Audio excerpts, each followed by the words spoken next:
Vamos a comenzar hoy una lectura acerca de los atributos de Dios.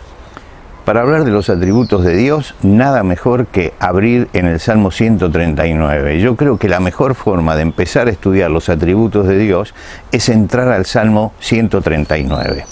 Cuando llegamos al Salmo 139, que es un salmo extenso y bien conocido, tenemos allí una descripción de los tres atributos fundamentales de Dios, que son los atributos incomunicables. Ahora, no quiero que nos mezclemos con las palabras, pero voy a explicar esto porque creo que es necesario. Hay atributos de Dios que son comunicables. Por ejemplo, Dios es santo. Y Dios me puede decir a mí, sed santos como yo soy santo. Quiere decir que ese atributo es comunicable. Pero hay otros que no son comunicables. Por ejemplo, Dios dice, soy omnipotente, pero no me puede decir a mí que yo sea omnipotente.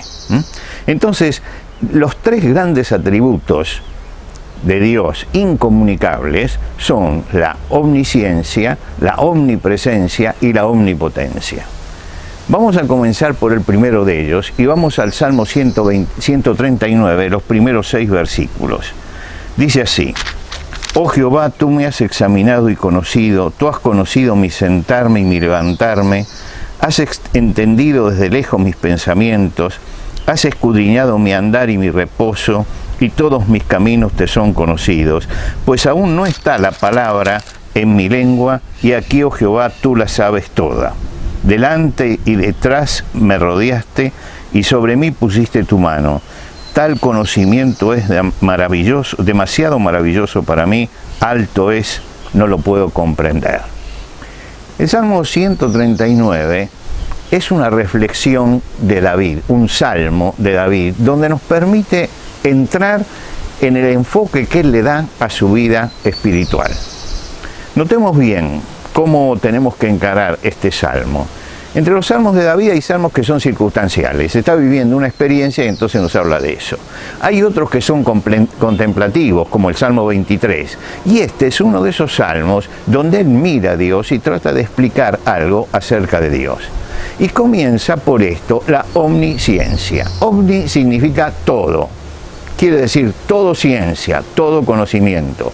Y se lo define como el atributo de Dios por el cual Dios conoce todas las cosas.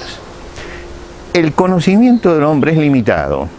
Nosotros estamos permanentemente conociendo y buscando e indagando y nos damos cuenta que el conocimiento nos excede.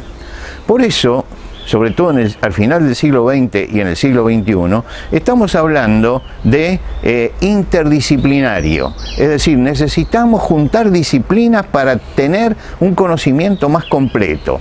Pero sabemos que una persona no puede tener todo ese conocimiento. Por eso nos reunimos en juntas interdisciplinarias. Para el hombre el conocimiento siempre es parcial, pero Dios domina todas las cosas. Si hay algo que Dios no puede hacer, es adquirir más conocimiento. ¿Por qué?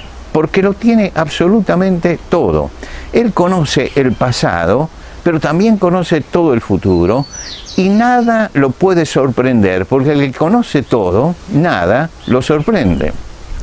Ahora, ¿qué tiene que ver eso con nosotros? Esto es lo realmente importante, porque no es cuestión de estudiar estos atributos pensando en lo que son estos atributos, sino en saber qué tienen que ver con nosotros, con nuestra vida personal. Y David en este Salmo 139 justamente nos explica qué es lo que él veía que esa omnisciencia de Dios tiene que ver con él. Si él conoce todas las cosas, si él conoce todo, entonces Dios me examina y me conoce. Y a él lo que le interesaba no era que Dios conocía todo acerca de la astronomía, de la geografía, de todo eso. Lo que le interesaba es que Dios conocía todo acerca de él.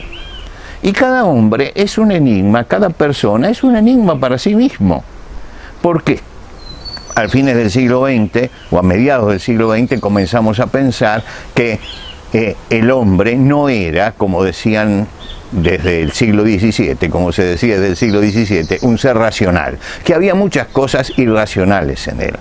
Y no basta leer la palabra de Dios, leer la Biblia, para ver alguna de las reacciones que nos habla de la irracionalidad muchas veces del hombre. Por ejemplo, Judas. Judas da 3 años como discípulo de Jesús y termina traicionándolo. ¿Cómo explicamos eso? ¿Cómo explicamos, por ejemplo, que Saúl, un hombre que fue usado por el Espíritu de Dios, en el último tramo de su vida va y consulta a una pitonisa, a una bruja? ¿Cómo entendemos que Salomón, el hombre más sabio de la tierra, termina en la idolatría? Es que hay algo que se mueve dentro del hombre que está más allá de la razón, que está más allá de lo racional. Ahora David dice que Dios nos conoce en la parte, en lo que nosotros conocemos, pero también conoce toda la otra parte. Entonces David dice, yo veo a Dios y sé que Él sabe cuál es mi sentarme y mi levantarme, cuál es mi andar y mi reposo. Está diciendo, Dios conoce toda mi vida consciente. Él se da cuenta cuando yo estoy en una actitud pasiva y cuando estoy en una actitud activa. Cuando me estoy moviendo y cuando me estoy quedando quieto. Eso Él lo sabe, sabe todo lo que hago. Pero inmediatamente dice, pero Dios también conoce mi subconsciente. Tenemos algo así como un sótano dentro de la mente donde se guardan cosas. Cosas que a veces nosotros ignoramos que están allí. A veces tomamos una serie de fotografías de nuestra familia de hace años o del colegio y vemos unas caras y decimos, uy, yo me había olvidado de este, ¿sabes? Y ahí aparecen una cantidad de recuerdos. Y uno dice, ¿dónde estaba eso? Eso estaba en el subconsciente, estaba en el sótano. Yo no lo tenía presente, pero hay algo que me movió y entonces entré allí. Y dice justamente David, has entendido desde lejos mis pensamientos, has entendido desde lejos, como diciendo, no hace falta que el pensamiento suba, ya lo estás viendo, pues aún no está la palabra en mi boca y tú la sabes, tú sabes. Es decir, Dios es el que conoce eso que es el subconsciente, lo que está debajo. Dios sabe lo que va a salir de la boca. Dios sabe lo que estoy reprimiendo para no decirlo. Y Dios sabe la razón por la cual voy a decir lo que voy a decir y reprimo lo que reprimo. Es el conocimiento absoluto que Dios tiene de nuestra persona. Pero Dios también conoce el inconsciente nuestro. Dice Dios que llega hasta las profundidades de lo que somos. ¿Por qué? Porque mi embrión, va a decir al final de este salmo, vieron tus ojos y en tu libro estaban escritas todas las cosas que después fueron formadas.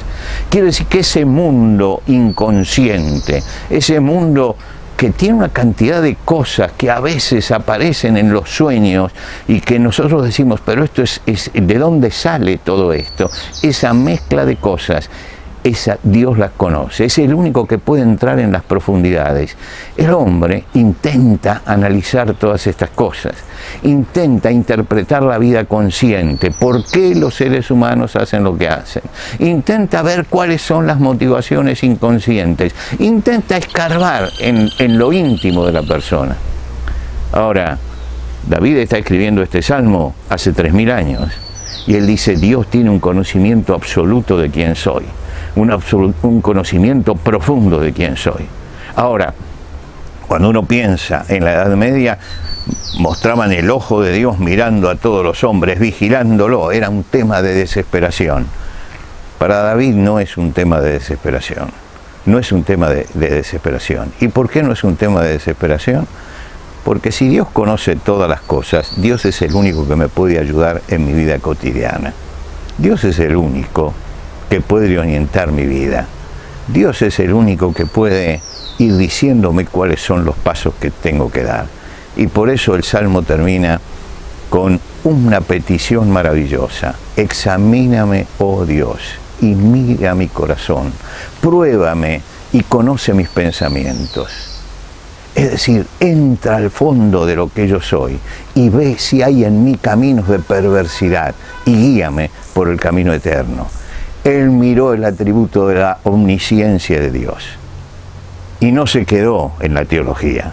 Él dijo, si Él me ve, es el único que puede ayudarme a manejar ese mundo interior. Es el único que puede examinarme hasta el fondo, hasta lo que yo no conozco. Es el único que puede guiarme. Y se entregaba a las manos de Dios para que lo guiara, porque sabía que para Dios no había ningún secreto. Lo conocía tan profundamente que ni él mismo se conocía. Y esa entrega al Señor, esa apertura al Señor, es totalmente distinto a lo que sucedía en la Edad Media. No era Dios un Dios peligroso que ve todas las cosas. Es Dios que puede analizarme, puede examinarme y puede ayudarme a seguir adelante. Seguimos en el próximo encuentro.